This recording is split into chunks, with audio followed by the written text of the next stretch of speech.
Hello, hello! Future Ben here, and I wanted to start off this episode with a foreword where I clarify some of the points I'm going to be making about the Save the Cat method. I wrote the script for this episode after reading a novel in which the main character saved one person and then proceeded to murder a whole lot of people unnecessarily. I'm not opposed to murder-happy, morally gray characters, but that one Save the Cat moment was meant to get the readers to sympathize with what amounts to a sociopath. Let me back up. The Save the Cat method is a template for writing stories, movies, and TV shows, and even includes its own beat sheet to explain exactly what should happen and when. One of the pillars of this method is to make us support even the most unlikable heroes by having them perform that one good deed, such as saving a cat from a tree. If you're following the beat sheet down to the letter, this will usually happen within the first or second scene. For this video, I focused on that singular and largely manipulative Save the Cat moment as opposed to the overall method. Look, as writers, we should be able to use whatever method or template we find most comfortable. There's a lot more to the method, and it can be used to create wonderful stories. I don't like when it's used as a checkbox or when the Save the Cat moment is meant to trick us into liking a horrible person. However, this leads to predictable storytelling when writers follow a set pattern down to the exact percentages of completion for when they include events, especially when one of those events is a ham-fisted Save the Cat moment. So here are my alternatives on the Save the Cat moment, not the Save the Cat method.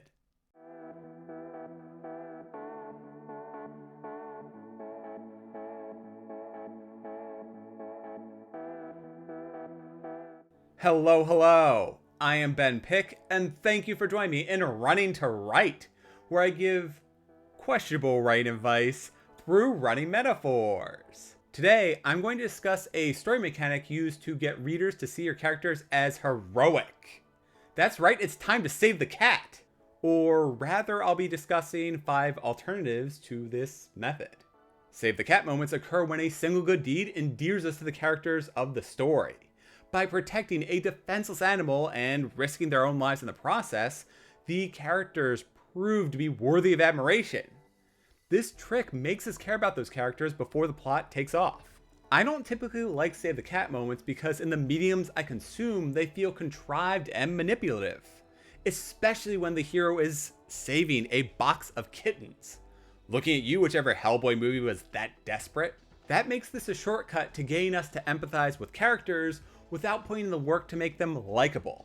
Once they're done saving the cat, they go back to being a murderous jerk, an incompetent tool to move along the plot, or a blank slate. Having a character refuse to murder someone in cold blood doesn't offset them intentionally attacking and killing hundreds of soldiers.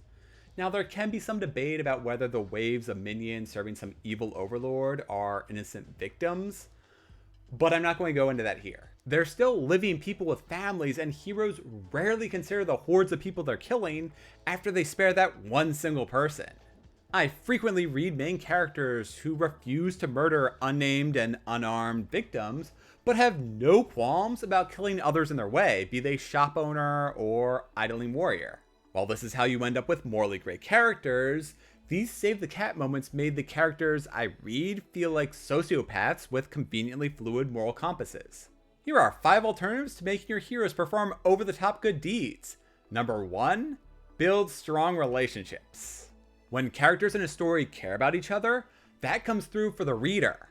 I am much more engaged by a band of witty characters who get along, even begrudgingly, than I am when one of them goes out of their way to save a cat.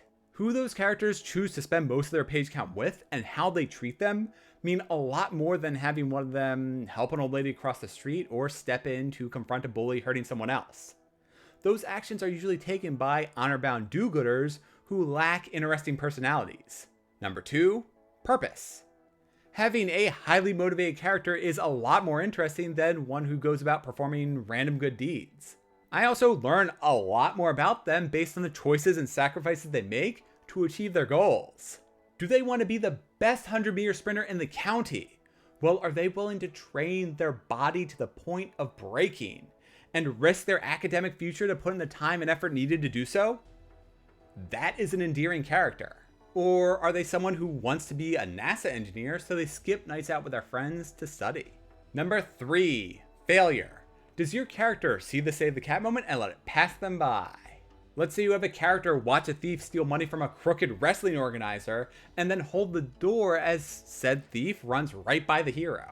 Sure, that character is a masked superhero and could easily stop the petty crime, but they chose not to. They failed as a hero.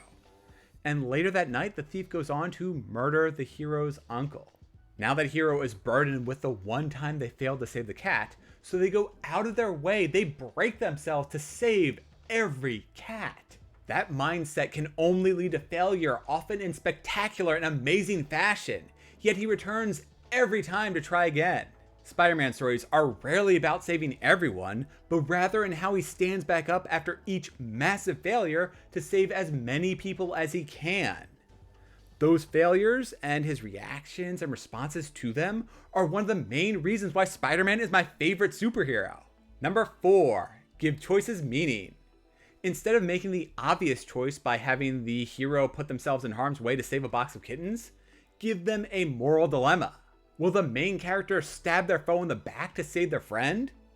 Of the 4 people trapped in opposite ends of a burning building, who does your character decide to save, and how often do they plunge back in the flames to do so? One novel which did a fantastic job of presenting a moral dilemma instead of saving the cat was in Jim Butcher's Calderon series. For those who don't know, this series was made on a dare to combine Roman legions and customs along with Pokemon and a few other things. Overall, the series is a fun read and get progressively better with each book. I still plan to review the books at some point, maybe as a retrospective video once I finish the series. Anyways, within one of the novels, a military leader is given a great moral dilemma in that he can launch a surprise attack and kill a significant portion of the enemy's elite troops. However, the enemy had conscripted formerly imprisoned citizens to turn against their own nation. The hero needs to weigh his decisions carefully, knowing that thousands of lives will be lost no matter what he does, whether it's his fellow countrymen who are enslaved or his own troops when that army attacks in the future. A worse novel would have had that character save someone already so they can kill everyone in the invading army as a calculated risk to never think on again. In the Calderon series, the decision to kill the enemy with a surprise attack to save his own troops was a carefully weighed decision, and I'm not going to say what he ultimately decided, though I will say that his decision had lasting impacts to every other decision he made for the remainder of the novel. Number 5, save the cat? You know what? Cliches and templates work. If you want to show a person is a hero in as few words as possible, and saving the cat is efficient to do so, then go for it. When I run or walk my dog, I pick up trash on the sidewalk. That is a thankless task to do, given that there will always be more the next day. It slows me down and increases the chances that I injure myself by bending to the ground in fast, somewhat uncontrolled motions. I would be a better runner if I didn't do this. Yet I'm driven to clean up my neighborhood. I can't clean everything, but I can do little pieces, particularly if I know that I'm heading towards a public trash can. Your characters can show that they're realistic and highly motivated to do what they deem is morally right by saving those cats, in whatever form that takes in your stories. Granted, having your characters save an actual cat is a little heavy-handed. Instead, have them do a good deed without explicitly rescuing a cat from a tree.